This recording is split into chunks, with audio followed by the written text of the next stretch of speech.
Welcome everyone to Through the Void Gate, a Warcaster podcast for new and experienced players. Deploying in 3. What's going on, everybody? Welcome back to episode 17 of Through the Void Gate. Once again, I'm joined by Justin. Howdy. And Spencer. Hello. Today we are going to be talking about Furies. How to use them, which one's best, how to best utilize what they do. We're going to kind of go top to bottom for them. But before we get into our main topic, Justin's going to talk to us a bit about the community. Yeah, there's actually been a mild amount going on in the community right now.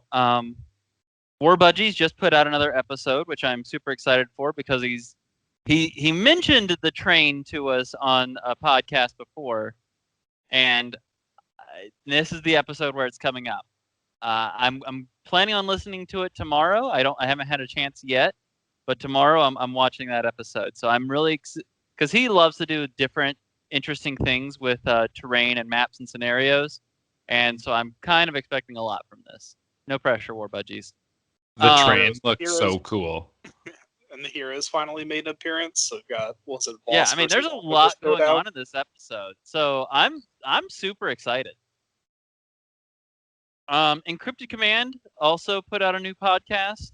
It's called Cutting Edge Pendulum List Building from the year 1921. So I haven't had a chance to listen to that yet either. I was just finishing up another podcast, and tomorrow they're the ones that go on while I'm going to work. So we'll see what they have to say on there. So I'm excited to listen to that episode. So we actually have a decent amount going on in the community right now.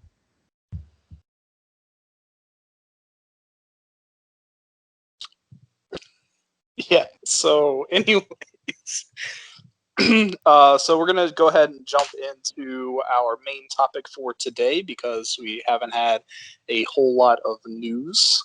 Hopefully we'll get some more soon with Kickstarter 3 on the horizon. So jumping into Furies. So the first thing we're going to talk about is just using Furies in general.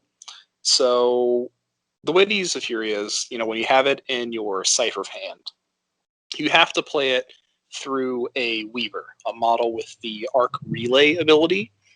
And each of those Weavers are going to have a specific range that they can target with. And the Fury has to target another model within range of one of your Weavers. Now, when you make an attack with the Fury, what you're going to use is that model's focus stat. So currently, all the Weavers in the game have a focus of 4. We'll see if that changes anytime soon. Could be interesting, having different focus stats on different models. And then those are going to be your white dice. Now, your red dice, instead of being based off of the number of arc that are on the model, it's instead based off the number of arc that's in your well. So that can range anywhere from 0 all the way up to 7 if you have a 4 arc well, full arc well. So Furies have the potential to be the hardest hitting attacks in the entire game, which is pretty cool. So depending on what the situation is, how you're managing your arc, Furies can have a really, really big impact on the game. Plus, just having extra attacks is always nice. Right, and the fact that you can pull arc before you play your Fury means that, if you really need that Fury to go off, it gives you a lot more added control and precision on them too. Oh yeah, we've definitely seen plenty of YOLO Weaver plays in our games. Remember, I tabled you turn 2 because I pulled all my arc from my gate and everything, so I could do a 7 red dice Fury at you, and yeah. I did end up tabling you for as much as good as it did me, but yeah.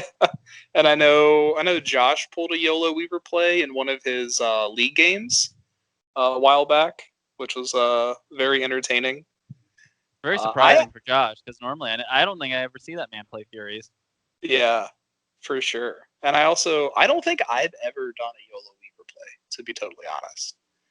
But yeah, they can definitely be a lot of fun. So I wanted to go through, just because they're so integral to Furies, I want to talk a little about the Weavers by faction. So we'll just start with AC, because they've got the most Weavers, and alphabetically they're first. So, first you've got your Immortal Weaver. So it's a really, really good Weaver because it has a base 13-inch Fury range, which is the second highest base range in the game currently. And then when charged, it goes up an extra 5 inches to 18 inches, which is the highest Fury range possible in the game currently. So that just gives them the ability to really reach out and touch someone with their Furies, which is really, really powerful. And on top of that, they have a 6-inch move, and they can spike for a 3-inch slip displace, which means that they can get really far up the board or get into a position to get a really good angle on certain Furies and still maintain a really high threat range with that base 13-inch range. So That'd be a base 22-inch threat range?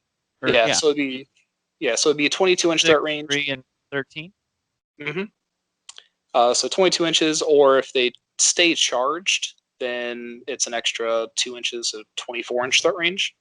Right. Now, the cool thing about the slip displays is, it gives you that extra range, but you also get that arc back in your well in order to power your Furies and make them even stronger.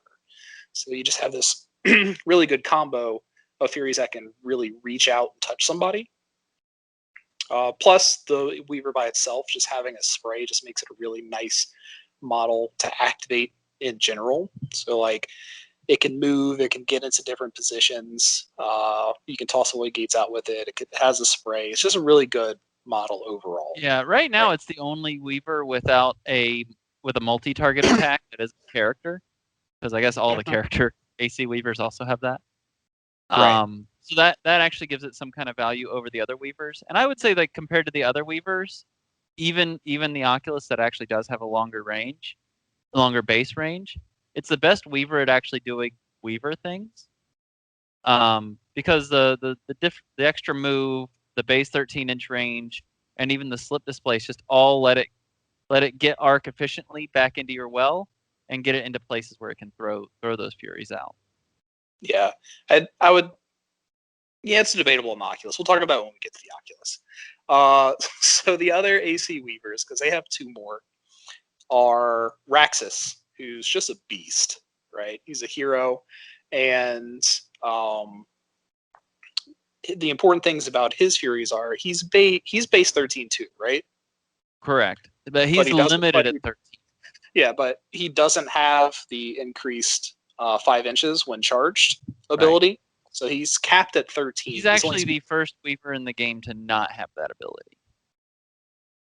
Right. Because Enigma came out doesn't after. have that ability base, but it does have it on their special weapon. Right. And Oculus doesn't have it. But Oculus came out after Raxus. Right.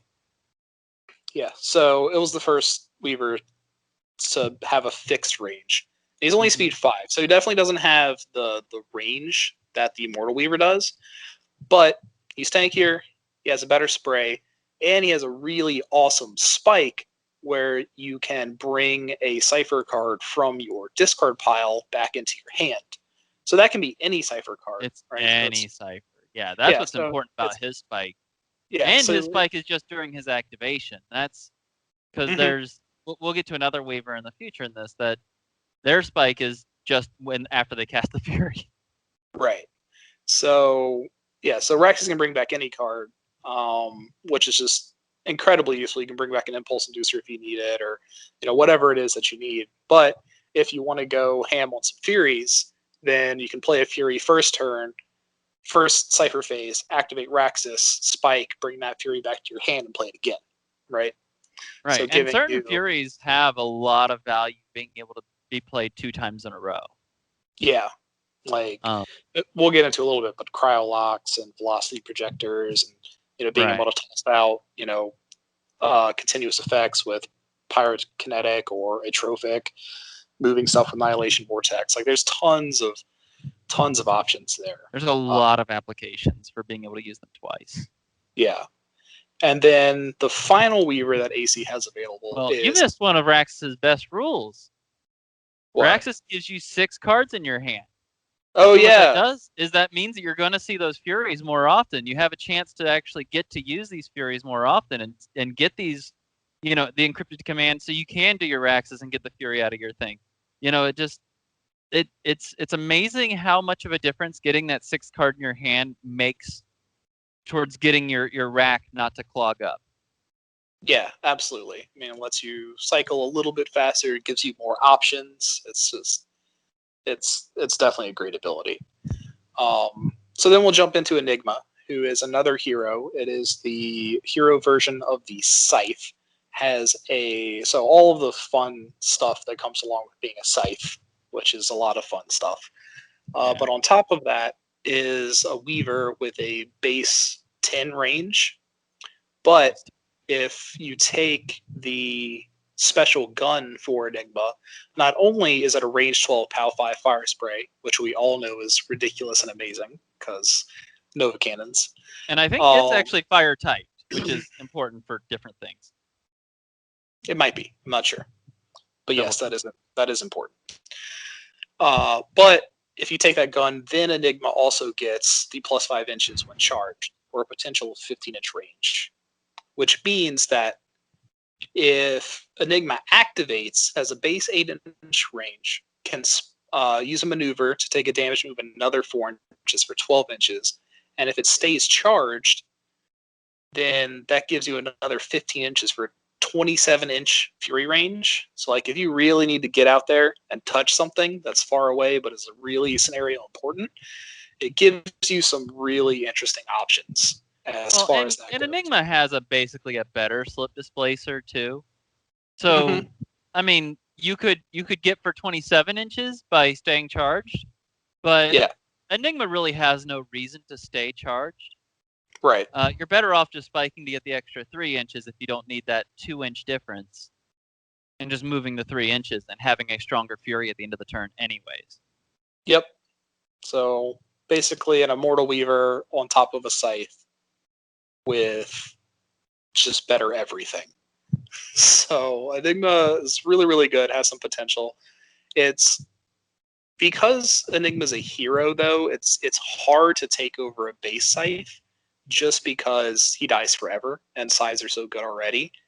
So And you know, what's more play is that around with Enigma it. doesn't boost what a Scythe already does, right?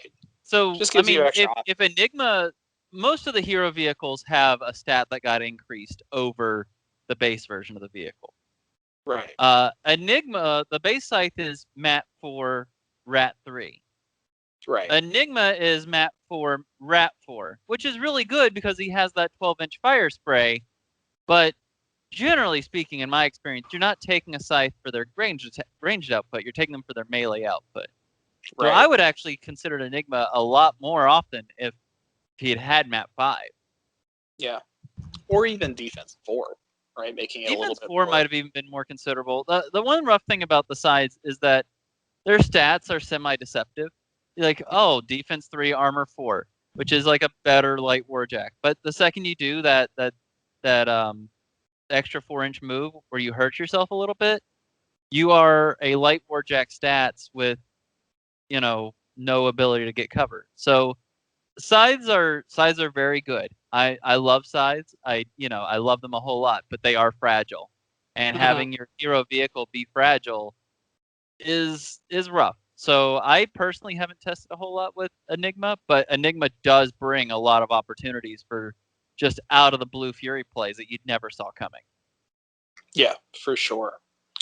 So then that covers AC, and that's the majority of the Weavers in the game. So we'll jump into just because they're also considered the other best Weaver in the game. We'll jump into Empyreans with the Oculus. So the Oculus is it's strong. It's definitely strong. So the Oculus is a base range 14 with no ability to increase that range and speed 6. So there are some other things in faction that can help you, with that, like using a fulcrum to move an Oculus an extra 4.5 inches. Can really be a fun little play there.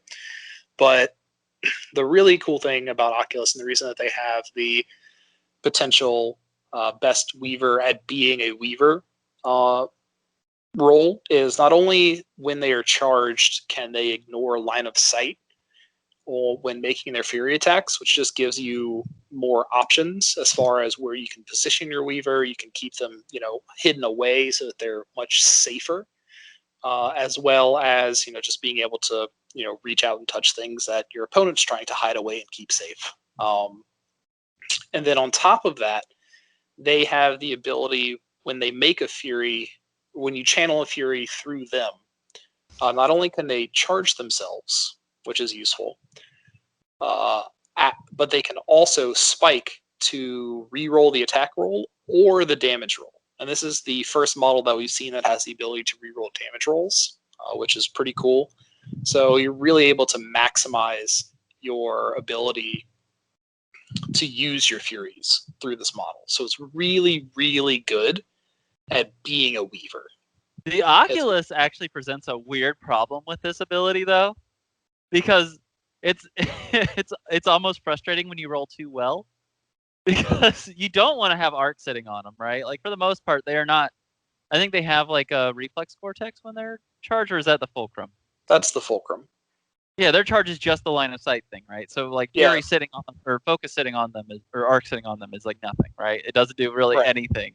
So like when you roll bananas for your attack roll and bananas for your defense roll, you're happy, but you're also a little sad because you have no reason to re-roll these things, and re-rolling them is a risk, and then they just sit with the arc on them, which kind of clogs you up a little bit, and probably especially in Imperium, because there's not really good ways to get arc off of things in Imperium, right? Right. Yeah, I've 100% been arc greedy and popped off a reroll when my opponent rolled really poorly, and then I rolled really, really poorly, and and it came back to bite me. But yeah, it's just another little depth aspect of the game, which I appreciate. A fun thing is like that you can do with the Oculus is if you play a Fury during your first Cypher phase, you can then charge it, activate the Oculus. It has a decent gun. It's only RAT 3, but it has a null on it. That's so sometimes that can be really, really useful if it actually hits.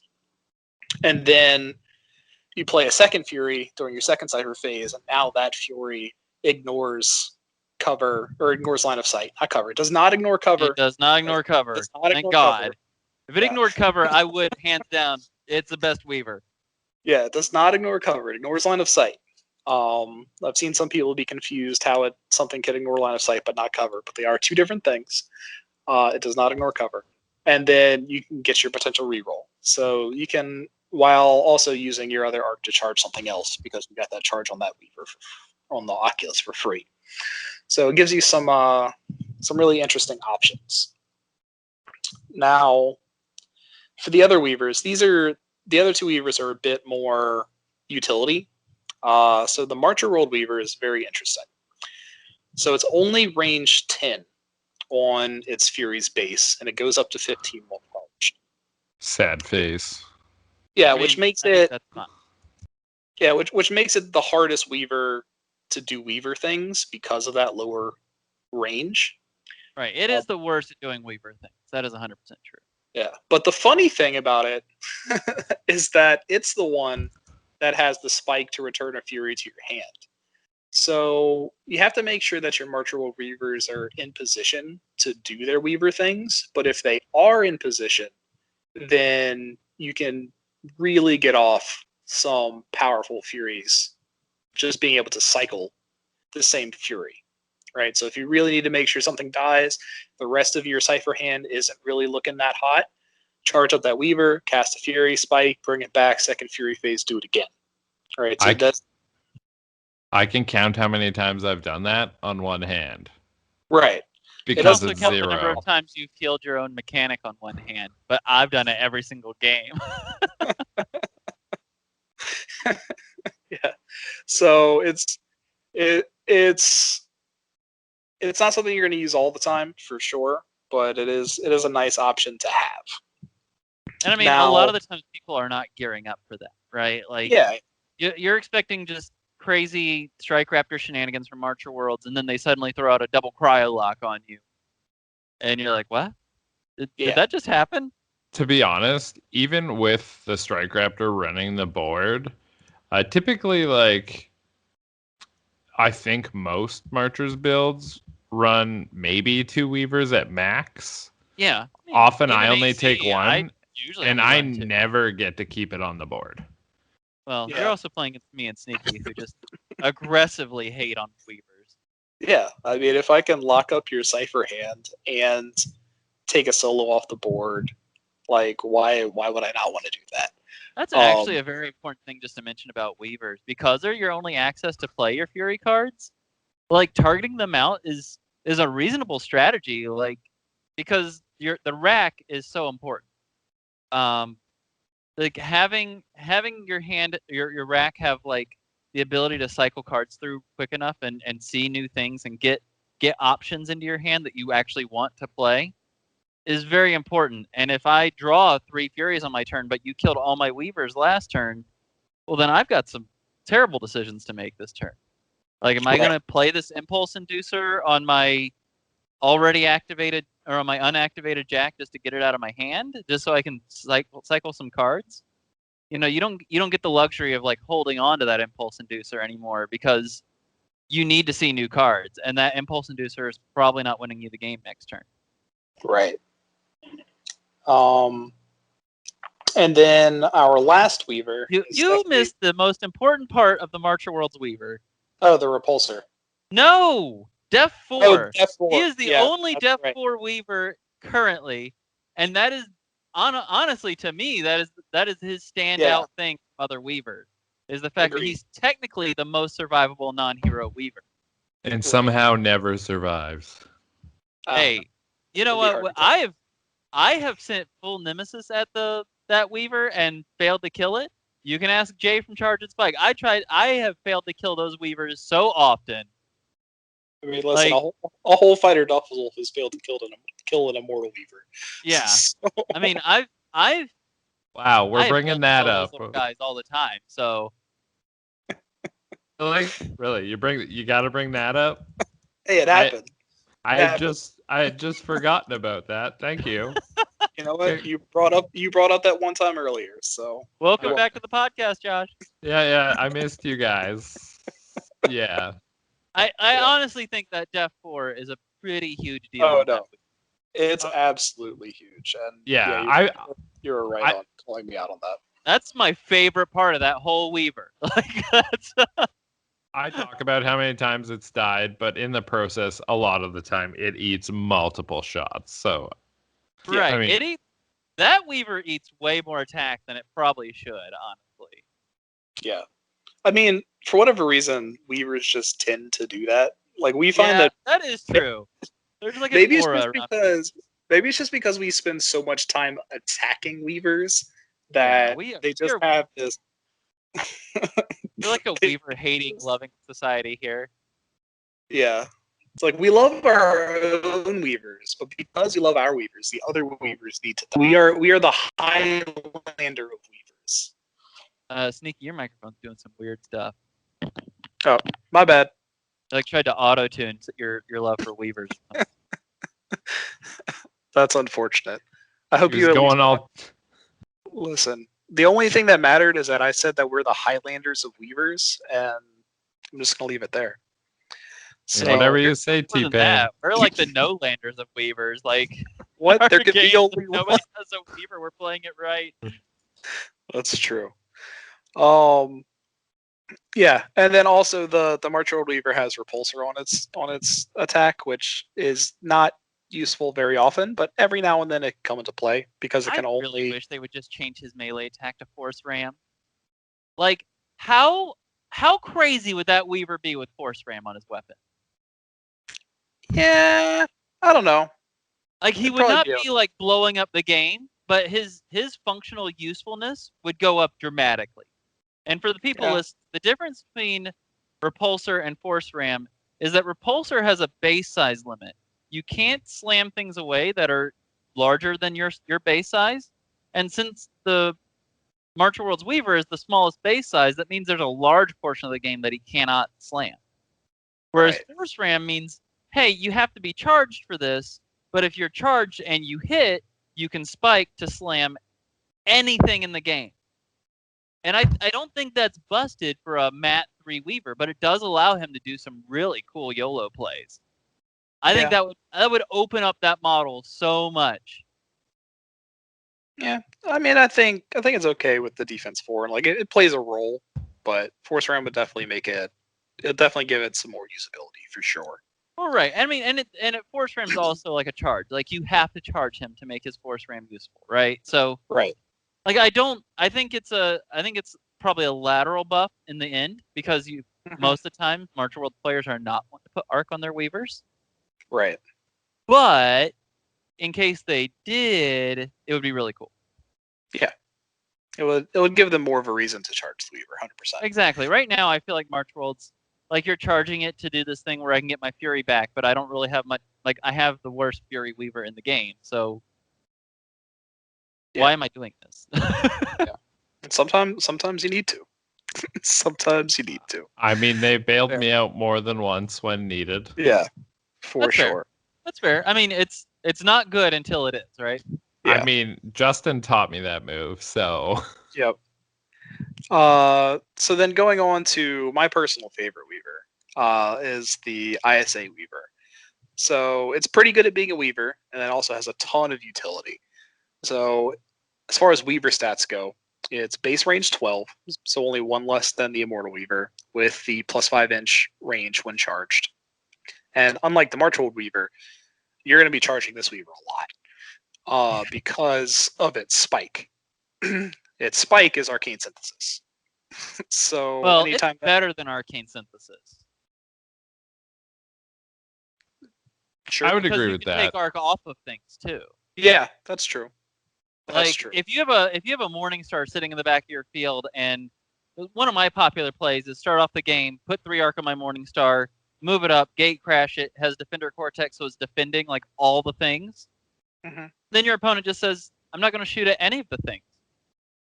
And your next activation, you're like, "Well, now I've got 2 arcs sitting on this Morningstar that I just can't use anymore." In comes your ISA Weaver to spike, remove that 2 arc, and suddenly that 2 arc isn't locked up anymore. Mhm. Well, my favorite is like I'll activate a Weaver, charge up a Firebrand. Firebrand goes and does work, right? Hopefully with Kinetic Accelerator, so it can do all the work. And then the next turn, if either activation tokens have reset because it's the end of the pulse round, or if I have Impulse Inducer and a second Weaver, what I can do is I Impulse Induce the Firebrand, activate it again. So charge that Weaver, Impulse Induce the Firebrand, activate it again, activate the Weaver, and then spike off all of that arc from the Firebrand, and then toss out a Fury.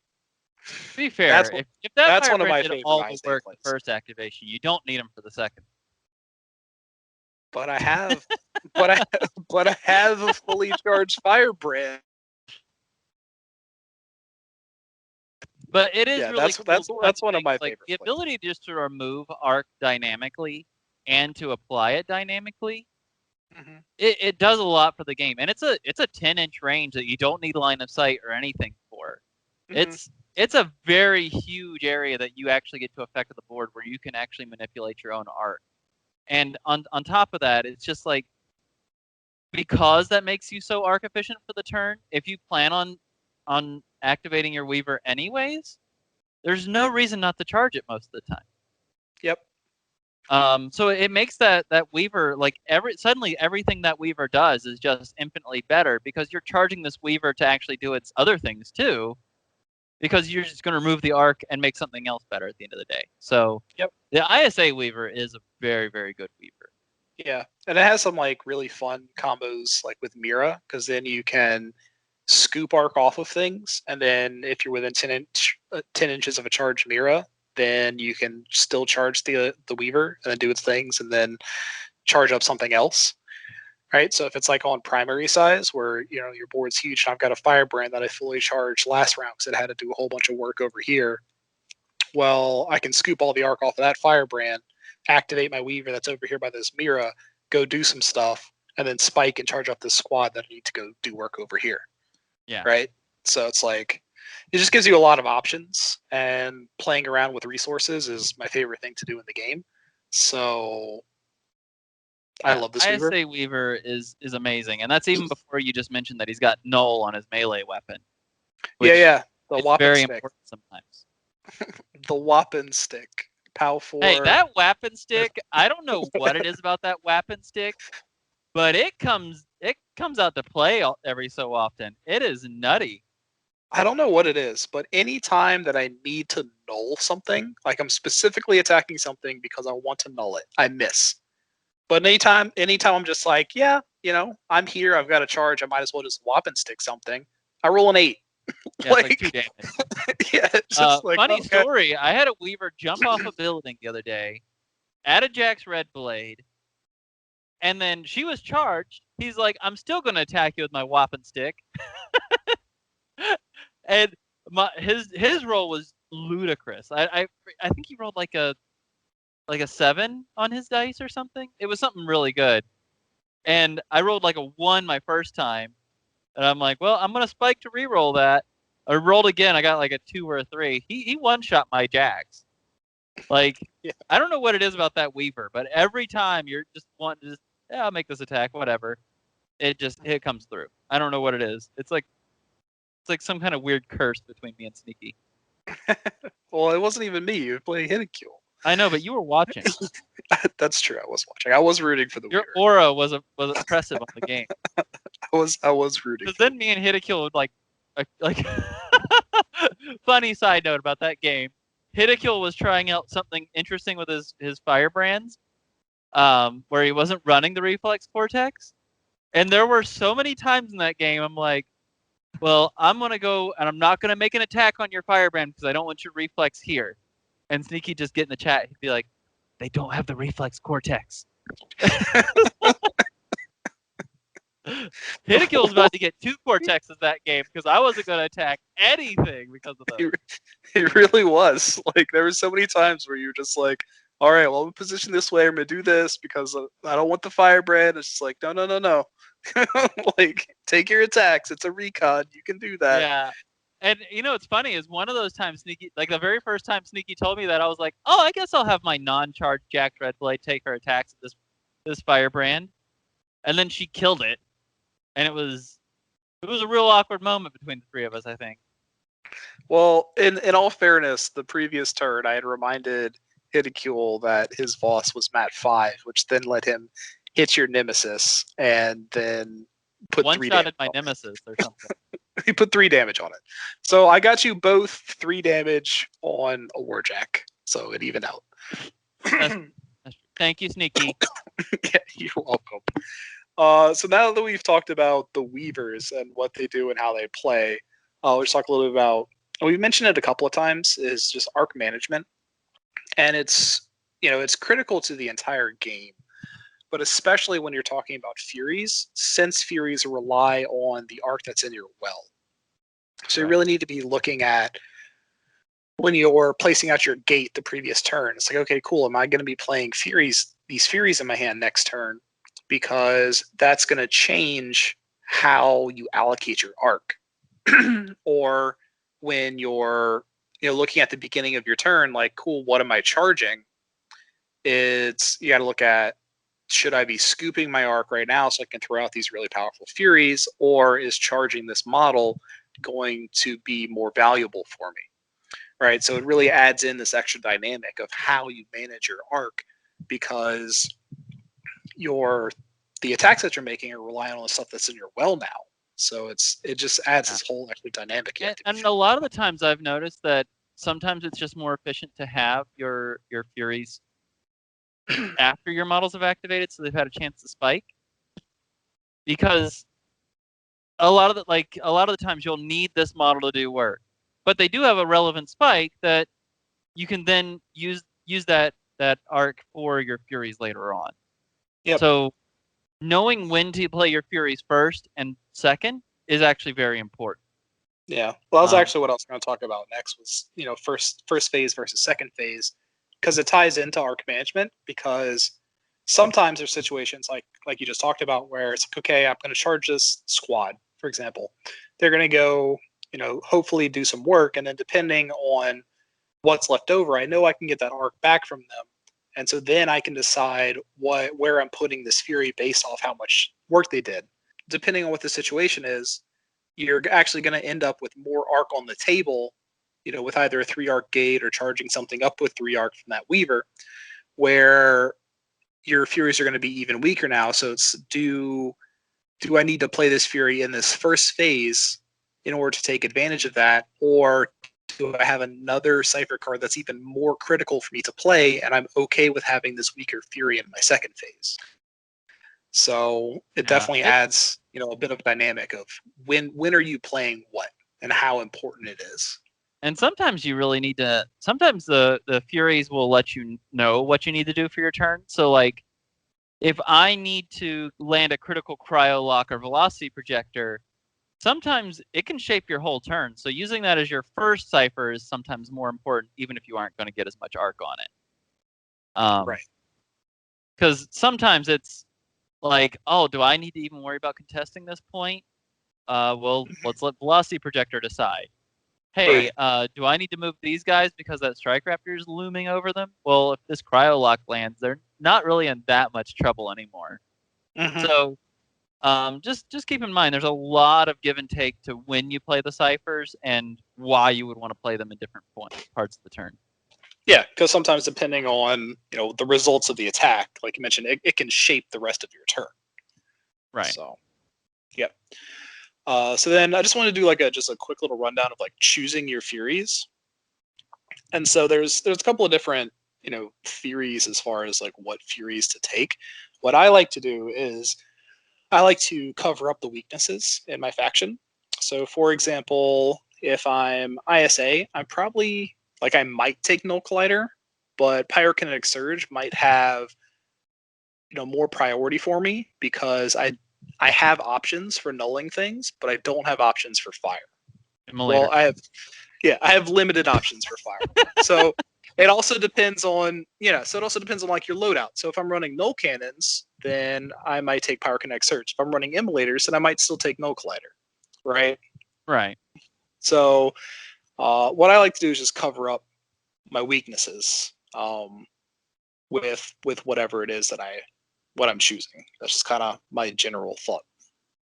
Mine generally go based off of scenario.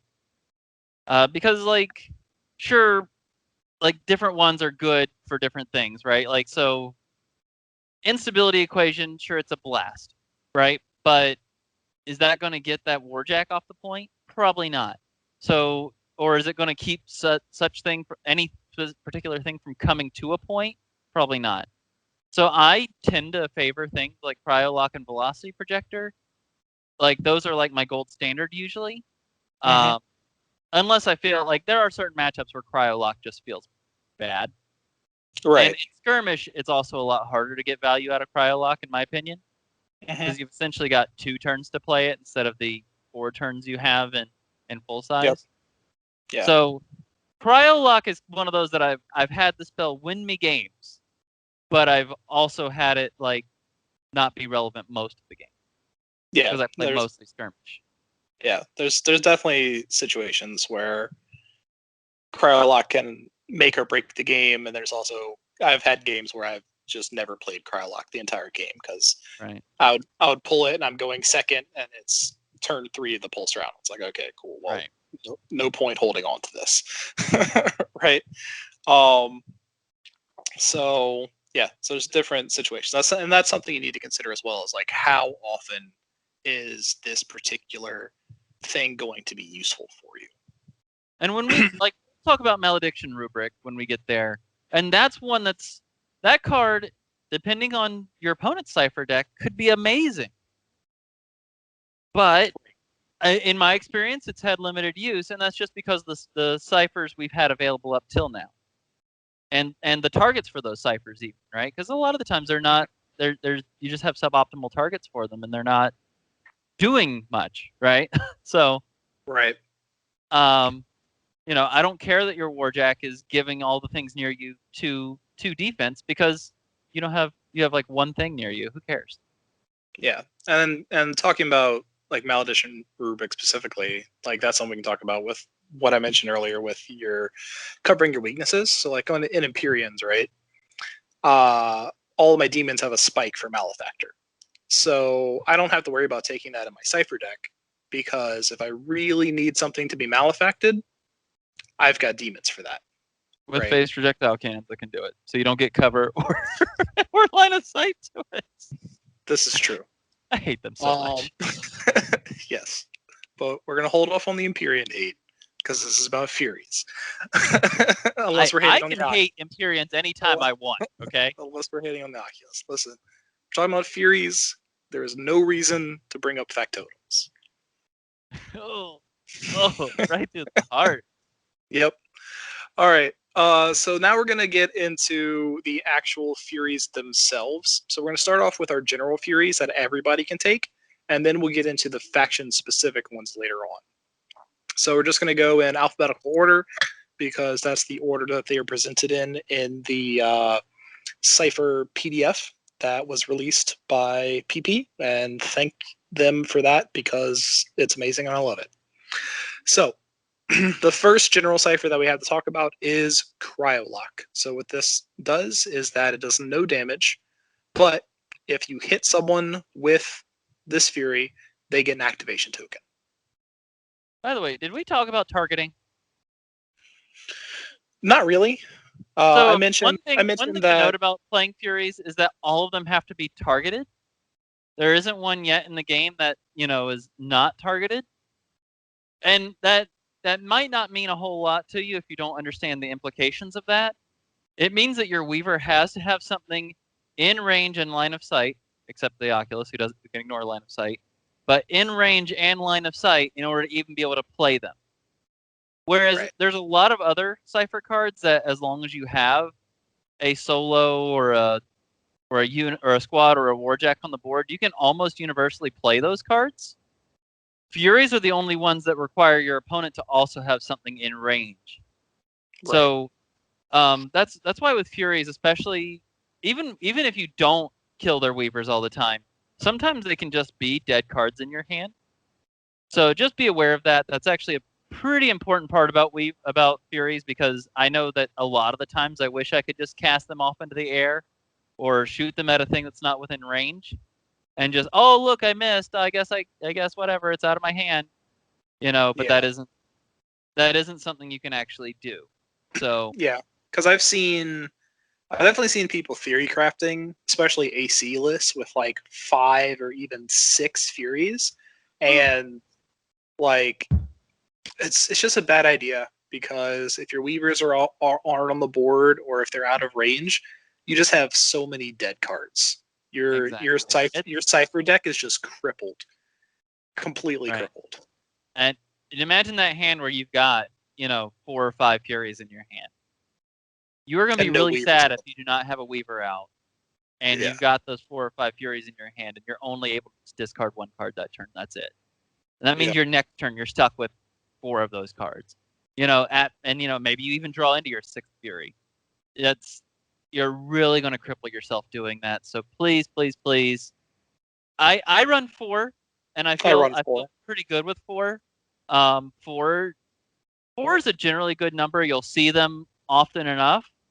You'll have turns where you don't have Furies too. So that happens. It's going to happen. But you're going to have less of those turns where you've drawn 3 or 4 of them, and now if you don't have a way to play your Furies, you're in a lot of trouble. Yeah. I run 4 in most of my decks as well.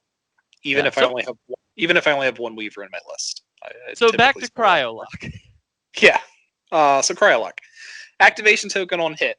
It's very strong. You can either, completely shut a model down, and then in primary it could be for a very long time.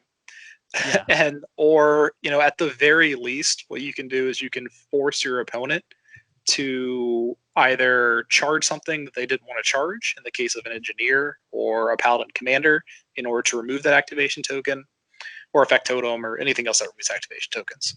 Or you can force them to play an optimal Cypher card. So say they wanted to be able to play Cortical Rampager, Kinetic Accelerator, Devastation Optimizer, but now they have to play Impulse Inducer. Right. in order to be able to activate that model. So it can potentially be very, very strong. And even when it's not super strong, it's still useful. You're still getting value out of it. The only issue with it is in situations where, you're going second and you're on the third turn of the pulse round and the Cryolock isn't going to do anything. So now you have a dead card in your hand. Right. It's Cryolock is one of those cards that I think its usefulness varies much more wildly than probably any of the other ones. And I would say that even goes with Volition Anchor, which we'll talk about later. They're the only two Fury cards that don't actually have a damage roll associated with them.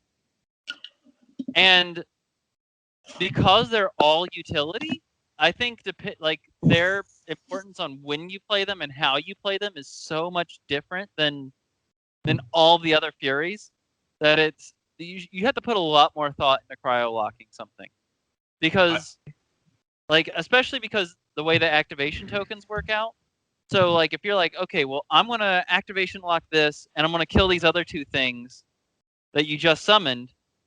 Oh, geez, I just forgot that now all of your things have activation tokens because I didn't expect to kill that other thing. Well, then your cryo lock was also wasted. So be very, very mindful of where you're putting your activation tokens and how many activation tokens are out on the board, because you can actually just screw your own cryo lock by rolling hot sometimes. I think Also it's worth mentioning too that Cryolock has some extra added value typically against vehicles, because a lot of people don't run the cipher that lets you Diffuser. Yeah, that lets you remove the action token off a vehicle. I know I don't run it, and I've had Fiddles and or a Razorbat lock down the whole game because my opponent just kept cycling Cryolock on it. Yeah, I think that's actually very important too. Is some things have a lot more access to that activation token removal. Don't ever put it on a Charged Marauder. You're not going to get any value out of that. But as Josh said, vehicles, a lot of people don't run that card because you have to have a vehicle out, and the odds of you having a vehicle out that you've both activated in Skirmish is very, very low. Honestly, I feel.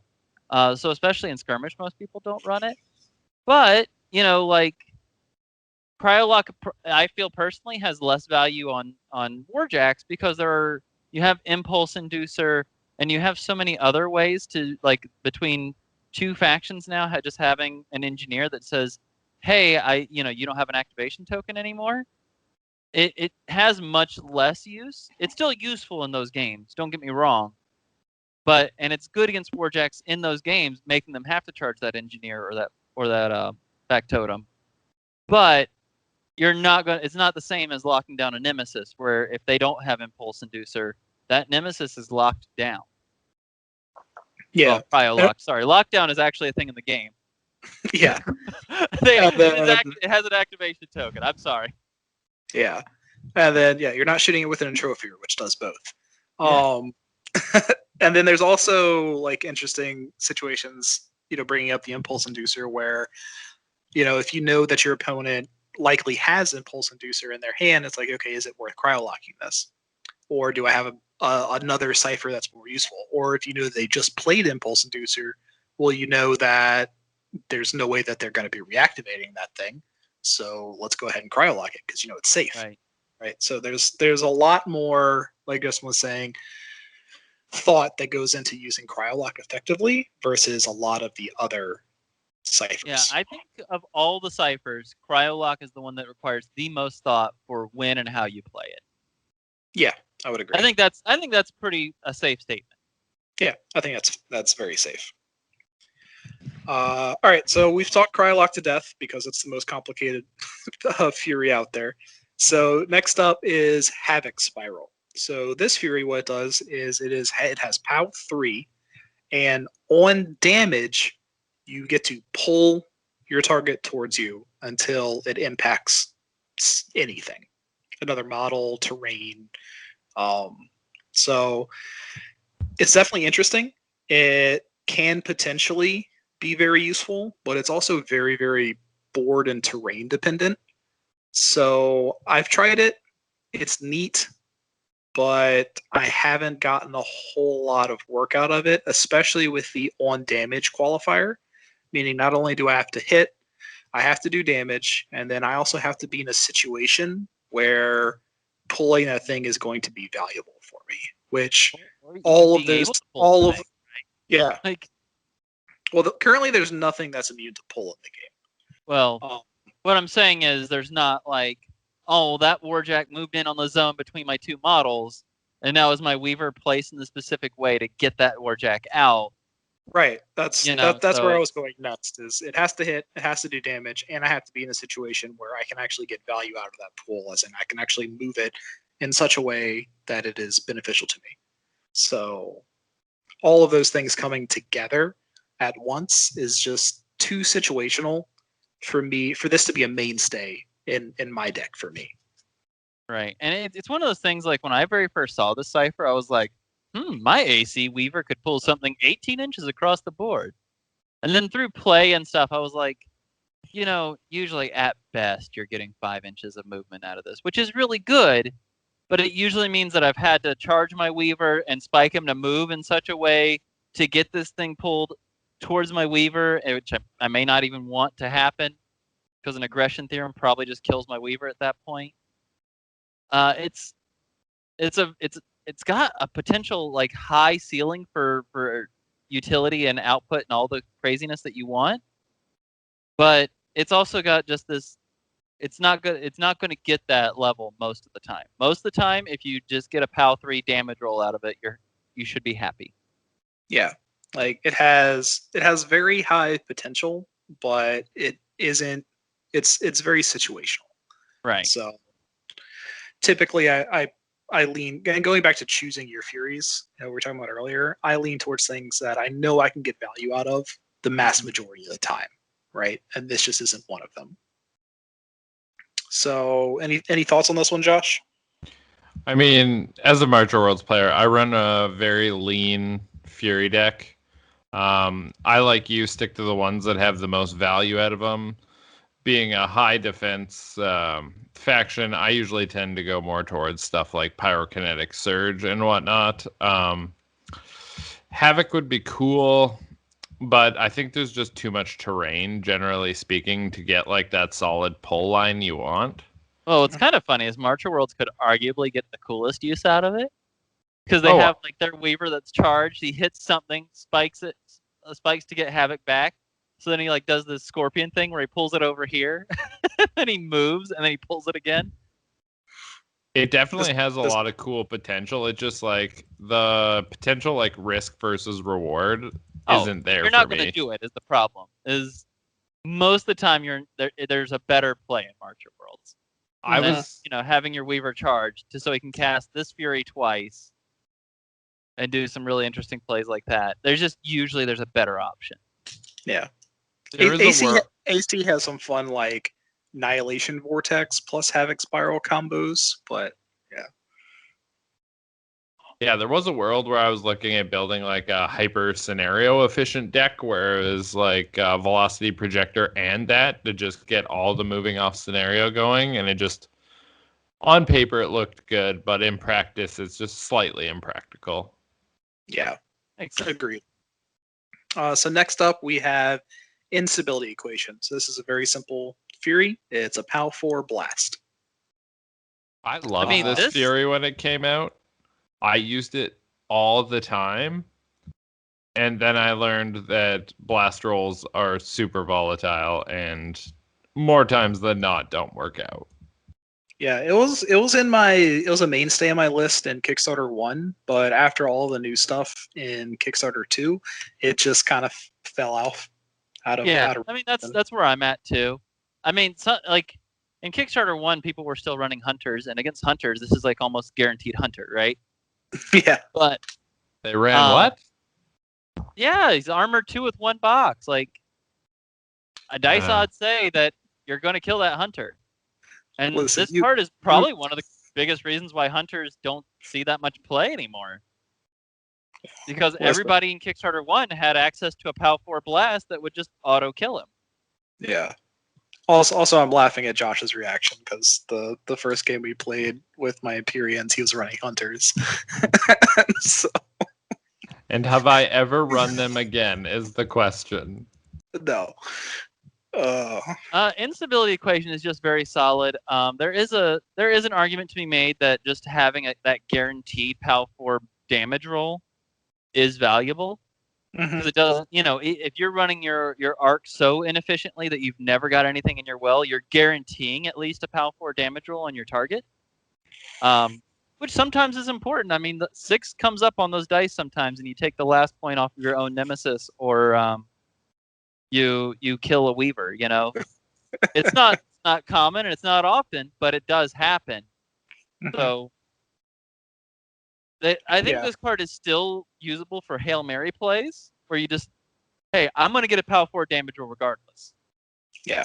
And I think you need to look at this card now, especially like with ISA being 25% of the game technically, and most of them have compound armor, and with the mantlets coming out, which pretty much all give compound armor now. Yeah, that was a big thing for instability equation was compound armor from all the mantlets except for ISA. But yeah. Yeah, so it's definitely good. Are now the only ones that can't get compound armored. Yeah, it's definitely good. I think it still has a place in primary where you're seeing a lot more squads. So right. I think it's probably a good like sideboard option for your in Pendulum, that one sideboard Fury, it could be instability equation, because you might want to swap it in primary. But yeah, it's an option. It's not terrible. It's not great. It's an option. Next up is Malediction Rubric, which we talked about a little bit earlier. So it is a POW 4 and it has Malefactor on hit. And so what that does is if something is hit by this attack, then any continuous ciphers that it has, also called end of pulse round ciphers, are dispelled. So they go away. Which, once again, this is a very situational. So, I mean, a POW 4 base, it's nice to have. And then the Malefactor is, it can be relevant, but there's also a lot of times where it's just not.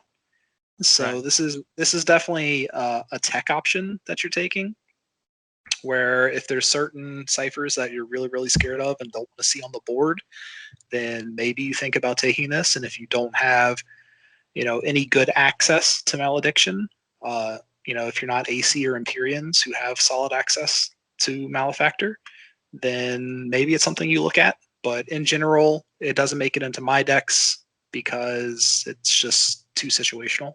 Well, it doesn't make it into my decks right now because stay and play ciphers have not been classically super relevant. I mean, right. I think, and especially in skirmish, right? I think the main ones that are played right now are in Marcher Worlds, the +2 mat on Warjacks, in a few other factions.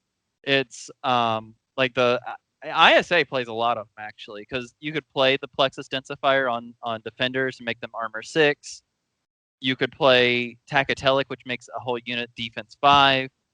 There's a few different situations where this might be interesting in different matchups. Mm-hmm. I just find that those situations are not high enough reward for not taking something like Cryolock or some of the other ciphers that are available to me.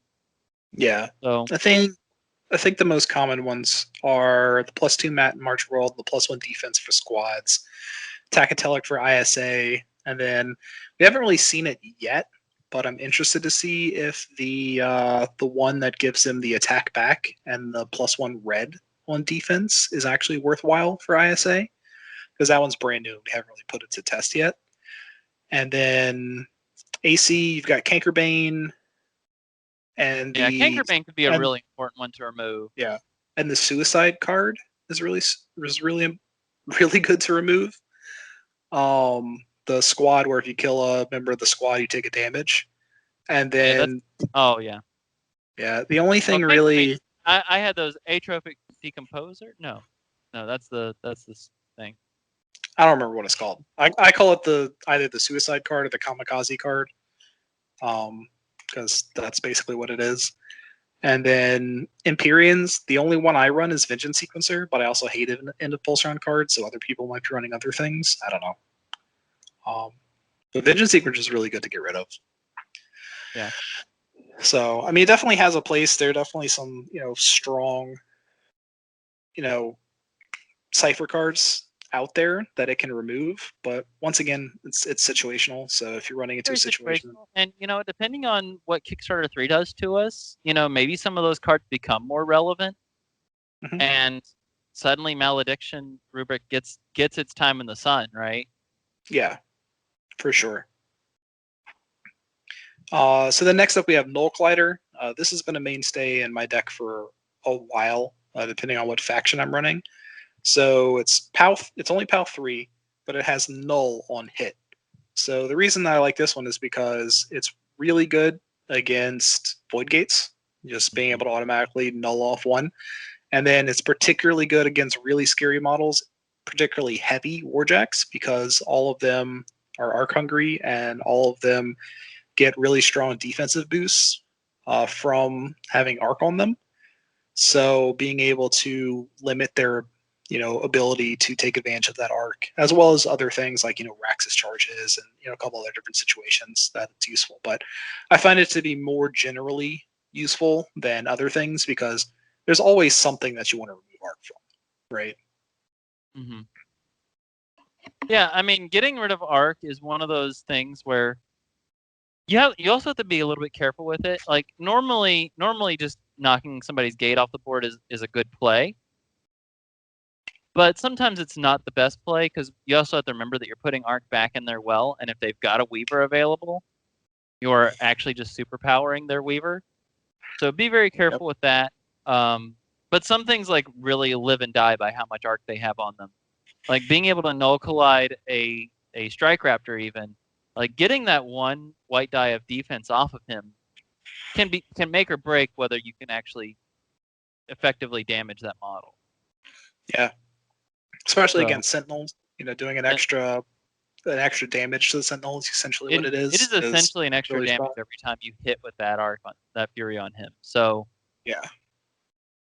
Null Collider is really amazing. It's been a mainstay in my decks most of the time too, because you'll like the more you're playing and you realize like all the different situations where you'll want to play Null Collider, you'll realize just how useful it is. Yeah, knocking an armor off a Nemesis, or one of my favorites is like you shoot at something that that the defender Morningstar wants to defend, but if it does, then it's going to cost it 2 arc because it's going to take the hit and lose an extra arc.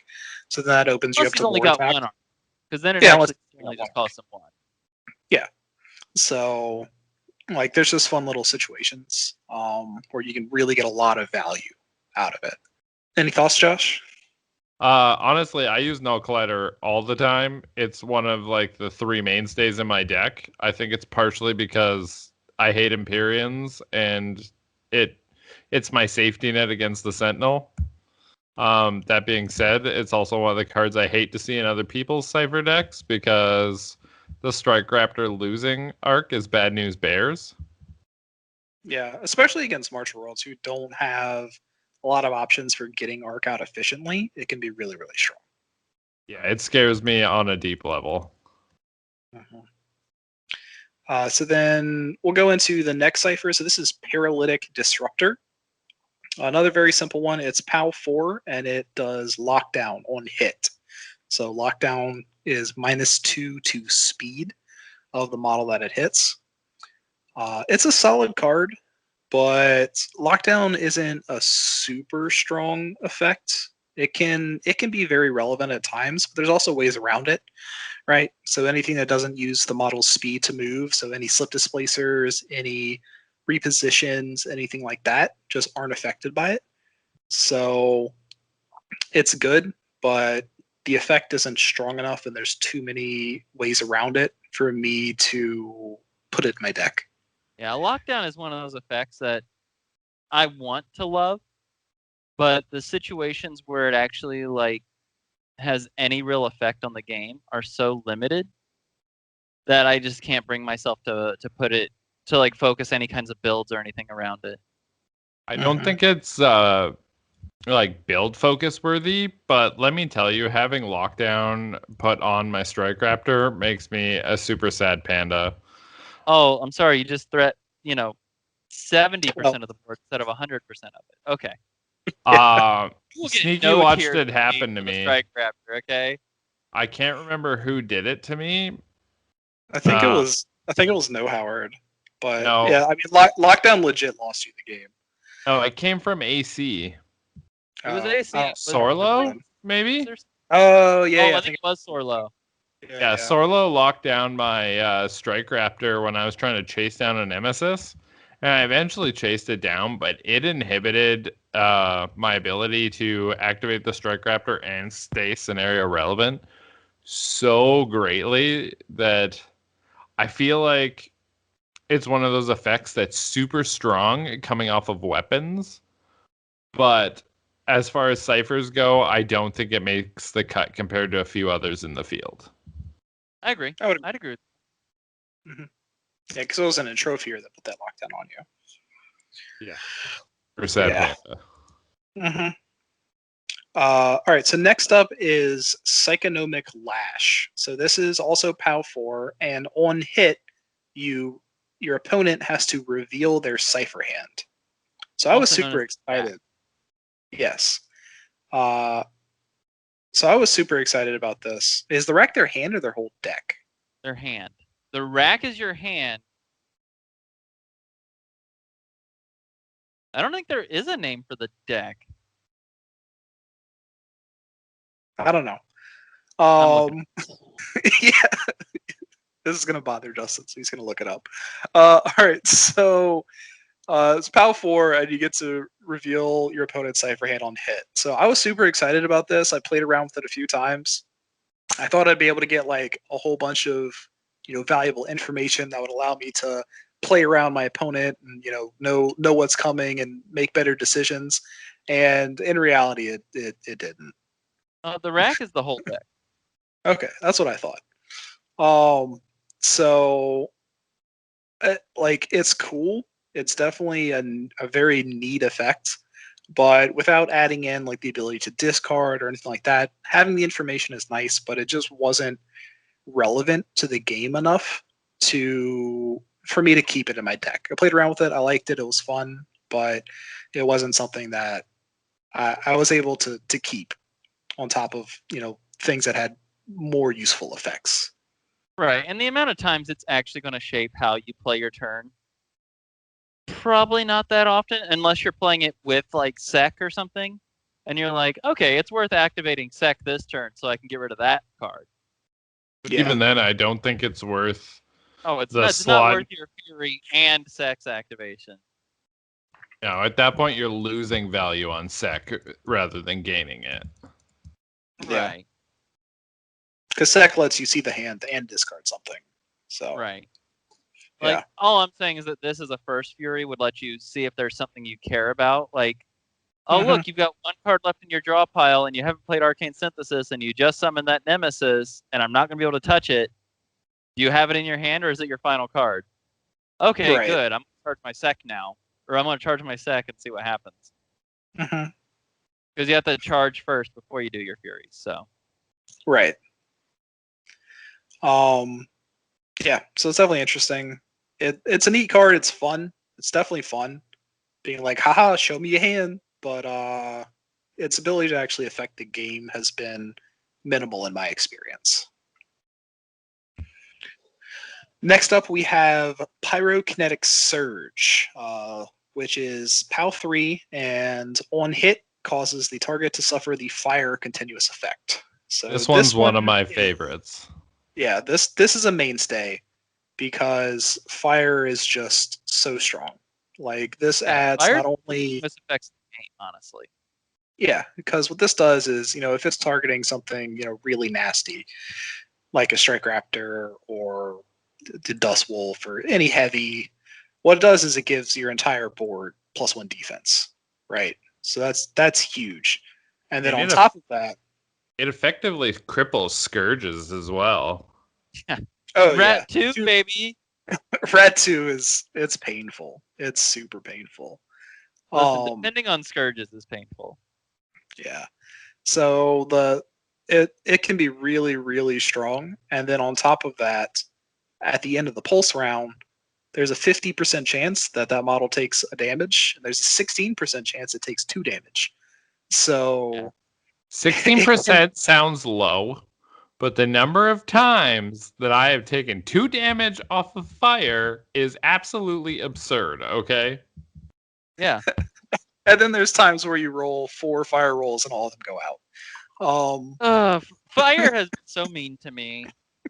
I swear, it feels like every time a continuous effect rolls against my models, like the worst case scenario happens, and anytime my opponent rolls it, like the best case scenario for them happens. Like, me and Sneaky had a game recently where I put 4 of his things on fire, all of them went out, and I think that same turn I had something that was on fire and took 2 damage. It was just like, and this is not an uncommon occurrence. No, fire's a fickle mistress. Like, I thought Sneaky was referencing the game we played where I rolled every, like, extinguish roll ever. Like, fire just did not stick to my models that game. Listen, for as much as I hype up fire and I'm like, fire's amazing, like, fire, don't leave home without fire, for the amount of work that fire actually does for me on its damage, it is depressing. No, Howard's going to listen to this episode and his soul's just going to hurt because in one of the last leagues, we played a full Battle Force game and a fire took out like his Strike Raptor and something else super important at the end of the pulse round, and it totally swung things in my favor. If it wasn't for that, I might lose that game, but he lost a heavy plus I think a key solo or something in a like Marcher Worlds on Marcher Worlds matchup, so it was just bad. Yeah, fire it has the potential to be absolutely crazy. And the thing is like even if it doesn't kill it, like even if you get the 1 damage, like it deals the damage, but then it's still on fire. So it Yeah. still has -1 to bat rat for the rest of the pulse route. Like it's so And the potential to nasty. take another point of damage. It's so good. Yeah, it's so good. And -1 of each sounds like a little thing, but it is so huge. Yeah. When the dice are as swingy as they are, that one dice you can really feel it. Yeah. I mean, removing a 16% chance of getting 2 strikes is big, right? So Yeah. like it doesn't sound huge when you say it like that, but it's so huge. Like more dice is very much more better. And More dice, more better. very much. And That's like our podcast motto. More dice, more better. That has to be worked into the title somewhere. I'll figure it out. Furies, more dice, more better. I mean, yeah, that's fair. I mean, that's Justin's motto, actually. Yeah. Yep. I mean, we have talked about scooping arc enough. But while we're talking about more dice, more better, let's talk about the AC's turn 1 skirmish play where they can smack you in the face with a 7 arc Fury. It's disgusting. I just had to get that out there because we didn't talk about it It's not earlier. even that hard to do, but to be fair, you can do it too, and you don't even need line of sight. Fulcrum activates, spikes, moves Oculus 4.5 inches. Oculus walks another 6, and you've actually got more range than my AC Weaver. So I don't want to hear shit from you. Yeah, it just requires a lot more setup. Does it? And I do. Once. It means I do like need. you're activating 2 solos instead of your Nicks. Justin, we I'm promised sorry. we weren't going to hate on the Empyreans. Come on, let's take Experience it do back a everything little. everybody else does, but better. Okay, it's all. It requires more setup than charge this Weaver. All right, so Velocity Projector. This is another one of our mainstays because it's so good. So Velocity Projector is POW 4 and is a slam on hit. So this is great because the best site. Yeah, it's so good. Not only does it have the potential for massive scenario relevance, right? Just because being able to slam something off of a point can be super valuable, but it also has the highest potential damage of any other Fury because when something gets slammed into something of the same base size or larger or terrain, you get an extra red dice on your damage roll.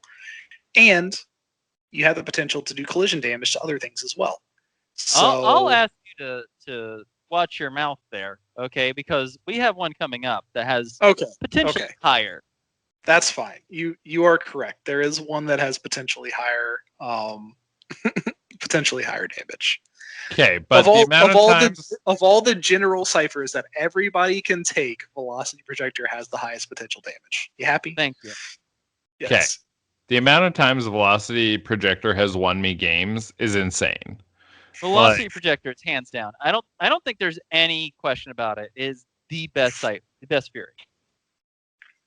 I think it's a tie between it and Pyrokinetic because the fire's long-term effect on a game can outweigh that one scoring thing. But when you are able to push something off a scoring zone to win a game or put a game at a reach, boy, does it feel like more value. Well, I would actually say that Velocity is tied with Cryo Lock. Yeah, because I would put Cryo Lock ahead of Pyro for that particular conversation. I think it depends on the size. I think Skirmish, Pyrokinetic, and Velocity probably take it. In Full Battle Force, I think it's obviously Cryo Lock. I still think it's Cryo and Skirmish just because of when there's a piece that, hey, if they get to activate that piece, you lose the game. And you can just say, well, you don't get to activate that piece, and then you have to gamble on them having the cards. But if they don't have the cards and they don't have the resources to do it, and you've just won the game with that card, that's happened a number of times for me. Yeah, that happens as well. But getting back to Velocity Projector, I'm just just thinking about this card. I'm just thinking about your crazy YOLO jumping off the building Weaver play, Justin. I've talked about that play enough times, beautiful. but there was a time where I jumped a Weaver off of a building after doing a number of other things I had to do in order to score and win the game, to knock a Dusk Wolf off of a point and score a point that I should have never had a chance of scoring. Yeah. This card, not to mention that slams just inherently are super strong, because if you can jerry-rig somebody to being within 3 inches of a board edge and slammed, then you just flat out remove them. Oh yeah, is very, very strong. Sometimes this is your only option for taking care of a Strike Raptor. They thought about this and they gave Sentinels a charge that just says you don't get to do Velocity Projector shenanigans. But for Strike Raptors, it's sometimes useful. Yeah, and especially like with vehicles. I mean, a lot of times it's hard to position a vehicle that's not within 3 inches of the board edge. Well, actually, what's interesting about vehicles with that is that for deployment, it's impossible. Mm-hmm.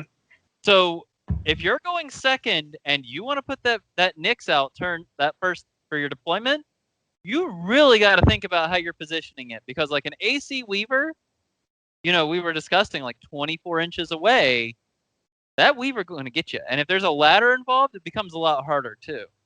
Mm-hmm. So just be very careful how you position those vehicles in your deployment, because if they can get a Velocity Projector on your vehicle, unless they're hitting it from like a very, very sideways angle, if they hit it like almost anything front-wise, you're going to lose that vehicle as long as they hit. And it's not that hard to hit on turn 1. Yep. And this is why I've started putting terrain in my deployment zone in certain scenarios. Now, I can't remember what it's called, but the AC cipher that lets you move something back. Yeah, we'll be getting to that one. Yeah, we'll get there. Okay, but yeah, being able to combo it is. Oh yeah, because I'm going to talk about my combo. It was my one option to kill that Strike Raptor one time. Like, can you do that turn 1? Like, can you select how far you move? What do you mean? Like, what's it called again? You're talking about Annihilation Vortex, but Annihilation Vortex, I can't send your models off the board because you have to have a legal positioning for the models. No, I know. I'm saying never mind. Yeah. You won't be in. No Fury range is 20 inches on the first turn. Yeah. I was wondering if they moved up a little bit, if you could hit them, knock them back just past their starting line with Annihilation Vortex, and then Velocity Projector them on like your turn 1. Say they went first and moved up. Oh yeah, you 100% can do that, because like Annihilation Vortex, It displaces, right? Well, let's go ahead and talk about that because we're already there. These are the faction-specific ciphers. But did you want to say something else about velocity before we go there? No, it's great. Take it. So now we'll jump into the faction specific. We're going to start off with Eternus Continuum, and we'll start off with Annihilation Vortex. Yeah, I mean, we're already there. The thing is, like, if they move their vehicle up, I don't know, we'll say 6 inches so they can still score their point and then do their gate crasher with Nyx or whatever. The thing is, Annihilation Vortex moves them to like, all it is a POW 3 on hit, you displace the model, which means you place them within 3 inches of themselves. Basically means you put a 3-inch stick next to their base, and then you move their base on the other side of that 3-inch stick, or up to that point. You don't have to use the full 3 inches. So that means, like, for vehicles, that's essentially like a 6.15-inch move. Yep. So, you know, if they only moved 6 inches out of their deployment zone, well, if you can chain the Annihilation and the velocity projector, you can send that vehicle off the board from up to like 9 inches away pretty comfortably. Yeah. So like 9 inches in from the board edge. So that means like almost touching like 3 inches out from the center point or something. They can be sent off the board edge if you have the right alignment for the second velocity. Yep. This is like, I run this all the time now because, first of all, displacing models is, if it had the ability to move people off of buildings easily or off the board easily, it would be infinitely better than velocity in my eyes. But yeah, it doesn't, which kind of keeps it toned and balanced. But in tandem with velocity projector, this card has some options. You know, being able to take a Strike Raptor, and if you can just hit it with 2 Furies, just end it. You know, if it's within 8 inches of a board edge, which is not that hard to be in skirmish, it's huge. It's absolutely huge. Yeah. So, I love Annihilation Vortex. It makes it into my deck every time whenever I'm playing AC. I miss it when I play other factions. It is just so good. Because people can even position for velocity projector to have them. You're gonna slam that thing into my vehicle, and I'm not gonna actually get off the point. Or you're gonna slam and you're gonna hit this building, and I'll still be on the point. Annihilation, you normally don't have that problem because there's a lot of times where you'll find somewhere where you can get them off that point. Yeah, because the 3-inch, like, it doesn't care about what's in the way, right? Right. So yeah. So you can just this is one of the best Furies in the game. I would say it is the best scenario Fury in the game, hands down. Yeah, I would agree with that.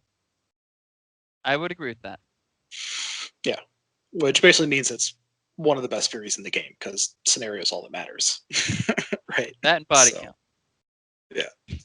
Body count. Hopefully that gets resolved. We shall see. All right, so Annihilation Vortex, absolutely amazing. If you're taking AC, it's in your deck. Like, period. Yeah. There's no question. So next up, same can probably be said for this one. Atrophic Decomposer. It's only POW 2, but on hit, it applies Corrosion, which gives the targeted model -1 to armor, as well as the potential to take damage at the end of the pulse round. Yeah, this is like when Sneaky said that Velocity Projector had the highest potential damage. I feel like this card potentially rivals it. It just depends on how much you hit by. Like, if you only hit by 1, this is probably not doing a whole lot. But if you have Velocity hit by 5 and this hit by 5, there's a pretty good chance this is going to outdo Velocity for damage. Yeah, for sure. So because the way that -1 armor works for stacking damage, as opposed to just more red dice. Right. Just as an example, like if I'm shooting this at a Marauder who's Def 2 Armor 4, and I hit by 1, my odds are very low to do damage to the Marauder. Whereas with Velocity, I actually probably have a reasonable chance, and especially reasonable chance if I hit something else. But when you hit by 5, so I'm probably going to roll a 6 on those dice, which means that this card does 2 points of damage. Whereas Velocity, you're rolling 4 whites and 6 reds, which means that you could do 2 points of damage, but it's definitely not as guaranteed. Well, six. Yeah, because at 5 you're looking at an average of 7, so it's close. But Yeah, I mean Yeah. it's so like it's Mhm. probably more skewy for the velocity projector to do 2 points of damage to Yeah, that Marauder than opposed to a Trophic doing 2 points in that situation. yep, absolutely. And And then so like and I've had situations where I could like one story from a long time ago when this card first got revealed, there was an interceptor that for whatever reason my entire army could not hit. I don't know what it was. I did like 1 point of damage to the interceptor very early on, and then because I was rolling the dice, Sneaky was rolling dice. That's right. They were always bonkers. and I Um, I got 2 chances to roll dice. So Yeah. Don't give Sneaky 2 chances to roll dice. Please, Sneaky, I need you to run Hit a Kill's Interceptor list. Just so you can be like, I don't know what's wrong with these things. They're great. I don't get hit by anything ever. Anyways. But then Raxus cast a Trophic, and I don't even think I hit by a whole lot. I think I only hit by it was 3 or like 4. 3. Yeah, it was like 3. But because I happened to roll a 6, that was enough just to finish off the Interceptor that had been bothering me the entire game. He didn't even activate the Interceptor a ton of times. I just kept trying to kill it because it's sitting on a point, and I couldn't do it. And any other Cypher wouldn't have killed that Interceptor in one shot. So I'd have had to start rolling more dice at Sneaky's double chances to roll dice, which doesn't go well. Yeah. So And like, yeah, atrophic. The other thing is the corrosion. It's not armor piercing, right? It doesn't just apply for that attack. So it also makes if it doesn't kill something, that's fine. It's going to make everything else that you put into that model let it kill it easier, right? Right. So it's not just a one and done cipher, right? So it's just really strong. Especially like tossing out at the end of a pulse round. If you're second player and your second cipher, you go ahead and throw that out, pop off 1 damage onto it, and then it's got a corrosion token, and then just like fire, there's a 50% chance it takes another damage and 16% chance it takes 2. Like, it's strong. I mean, I've killed Sentinels and Strike Raptors that way. 100%. So it's such a good card. I mean, the only downside I see to it is that sometimes your AC build will have so much corrosion in it that sometimes you don't get max value out of it. Right. But I think that has been such a minimal situation for me because there's always something you want to put corrosion on. Yeah. Well, I think the beauty is that this particular Fury allowed AC to not have to rely on holophages as much. Because between it and Cankerbane and the Raiders, I guess, you have a lot more options for corrosion. So it opened up your builds on your jacks a lot. Yeah, that's true. Although I still run holophages because they're still just hands down the best weapon in the faction and arguably one of the top 3 in the game. Yeah, they're still really good. All right, so that wraps it up for AC, who have just some crazy Furies available to them. So we're going to jump into your Fury stack for AC halfway builds itself. Mm-hmm.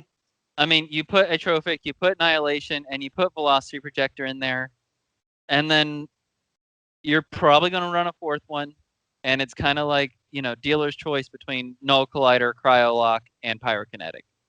Right. Yep, I would second that statement. Then our next faction that I've got on the list is Empyreans.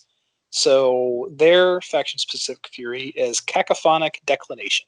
So it is a POW 3 that does system failure, on damage. Now, whenever I first saw this card, I was like, yes, main board, absolutely, 100% of the time, so amazing. Let me system lock that Strike Raptor, because that's really all I cared about was system locking the Strike Raptor. That's all anybody cares about.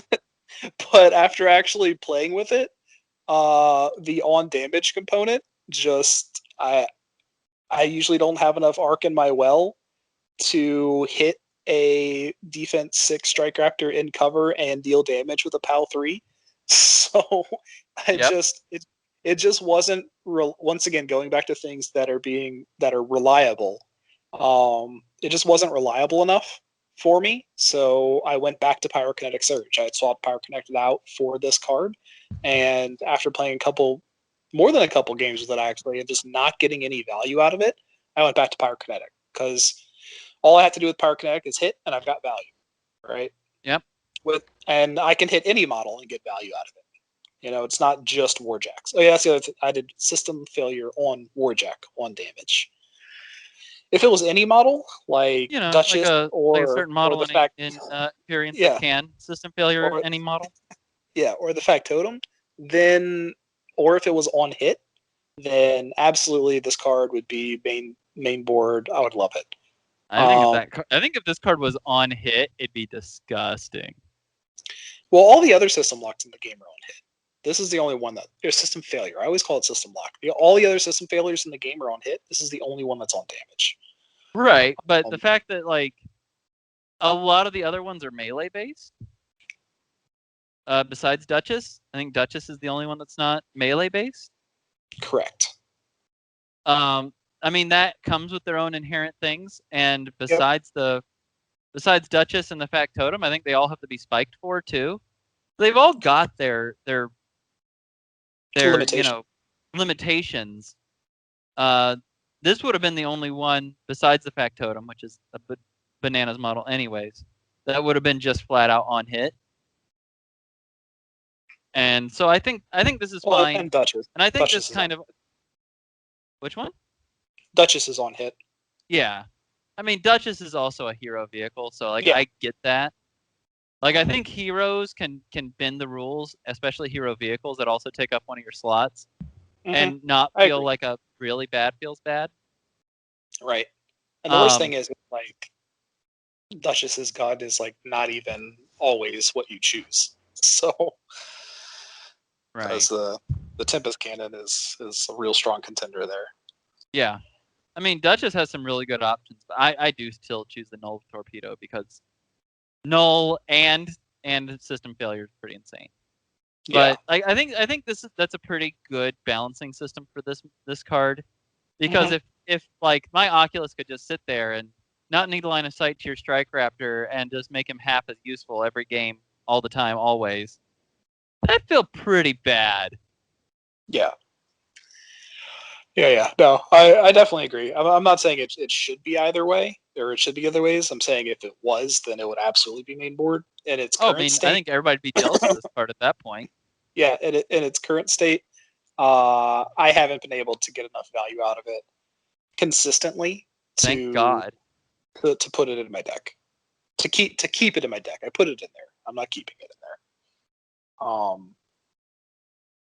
Yeah, and then on to ISA. Their faction specific is Volition Anchor, which is another very interesting card. Okay, this is arguably one of my least favorite ciphers in the entire game. Yeah, so let me go through what it does. So it doesn't do damage, just like Cryolock. What it does is it applies -1 armor to the target, and it allows you to re-roll attacks against the target. So it's really good if you really want to take down that Strike Raptor or that Sentinel. It gives you a much higher chance of actually killing it. But it's also end of pulse round. So it lasts the whole pulse round, which is good and bad, because it means that you have multiple turns in order to potentially, kill this thing. But then it also means you can't target it with Furies anymore. Right. So, which is something I didn't realize until very recently. Yeah. Because it's got a remains in play red card on it. You can't target it with any more red cards. Yeah. This is the only remains in play red card in the game currently. So this is the only card where that is the situation. The other issue that I have with it is using it effectively. It's best used as your first cipher in a turn, because then that allows you to then, go up and deal with that particular model. If you're using it in your second turn, then you're not going to be able to do anything with it until the very next turn. And if it's the last turn of a pulse round, then you're not getting any value out of it, just like Cryolock. in that second phase. So there's just a lot of situations where it's just like I have other super really valuable ciphers that I want to play as my first cipher, and a lot of times Vlishnaker just doesn't make the cut, Right. and that's. I mean, here's my thing. If it still had a damage roll associated with it, I think the card would be 100% worth it. But without a damage roll, it really feels bad. Because a lot of the time you're lucky to hit with it, and then you have to have follow up, or it does absolutely nothing. Yeah. Oh, I've definitely had turns where like I needed Vlishnaker to hit, and then it misses, and my everything was just wrecked at that point. I mean, that's the way with a lot of Furies, right? You need a velocity projector for game. You need this attack to kill this thing for the game. Like that happens enough. What I think is really sad about this card is that when you do hit, it doesn't. The card effectively does nothing on hit. Right? Right. It takes other attacks coming in to make it a valuable card. And that's what I think annoys me the most about the card. Like, a Trophic Decomposer does a lot of the same things, except it doesn't limit you from targeting that model with Furies anymore. And it doesn't, and it has a POW 2 damage roll. Right. Like, give this thing a POW 2 damage roll. Like, give it a POW 1 damage roll. I'd be happy. Right. Give us a damage roll, because, like, sometimes I just need a Fury to kill a squatty, right? Yeah. Like, and that a POW 1 damage roll at least gives me that option. This not having any kind of damage roll associated with it really feels bad. Like, it makes it to where like you don't even want to do those weird YOLO plays where I pull all my arc and put this out, because there's no point. Yeah. Now it's a frustrating card to play.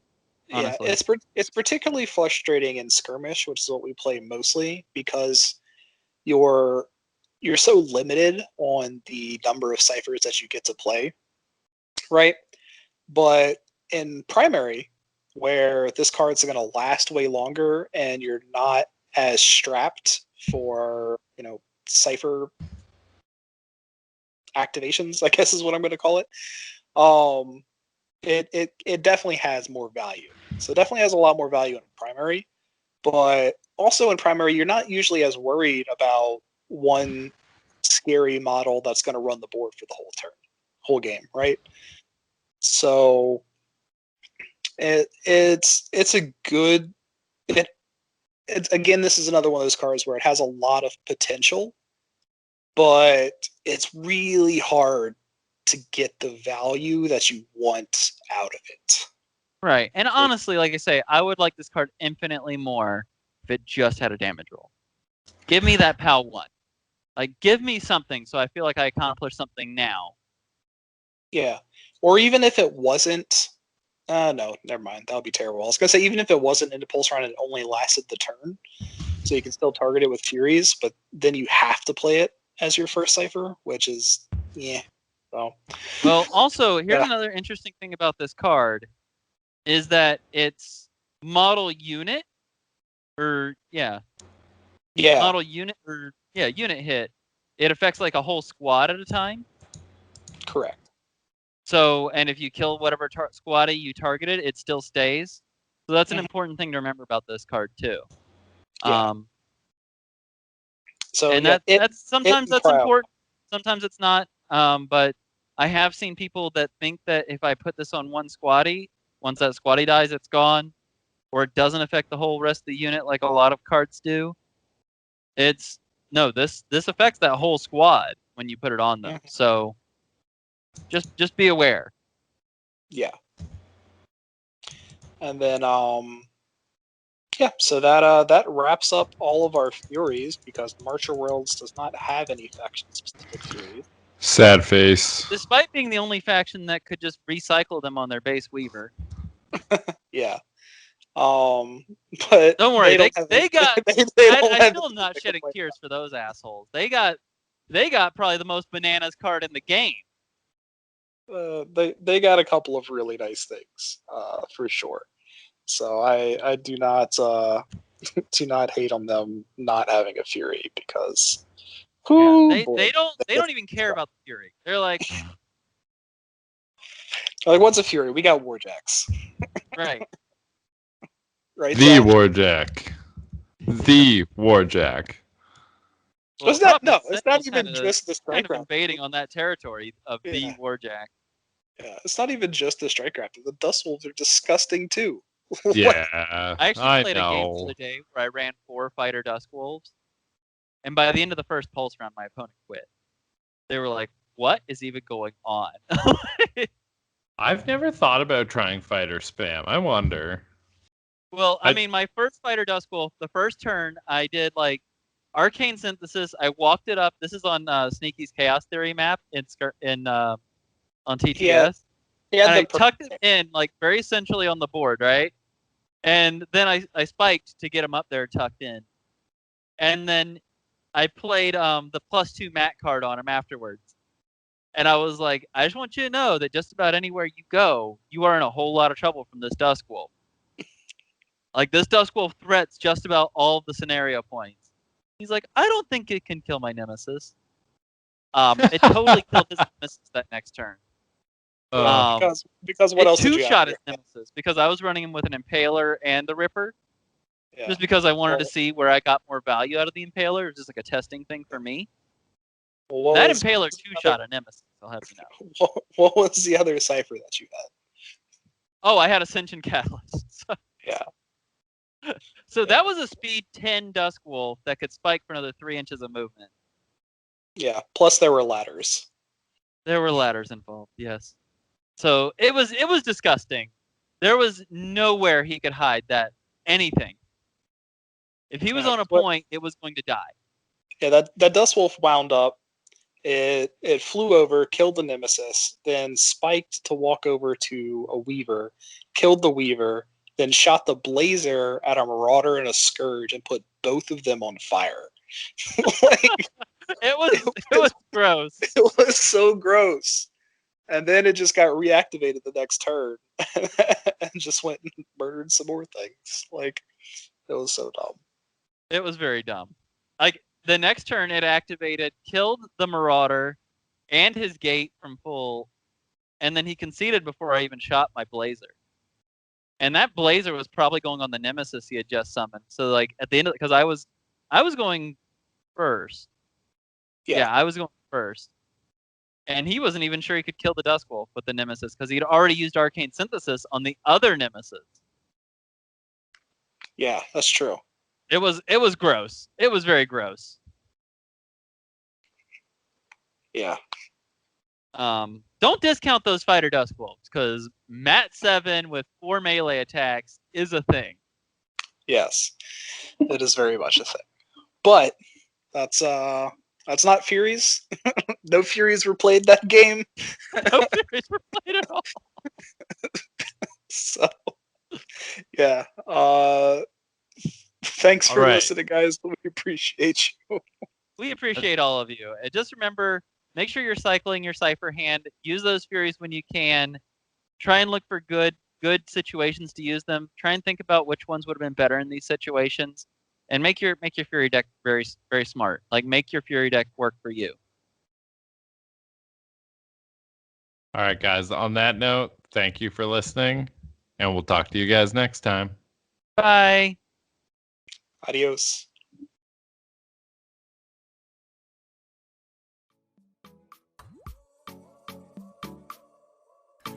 Thank you for listening. This podcast is brought to you by Essex Wargames. Now, if y'all enjoyed the content, don't forget to subscribe. Now, for more content, you can check out the Through the Void Gate blog, or join us on the Essex Wargames Facebook, Discord, and YouTube. Stay safe and roll super strikes.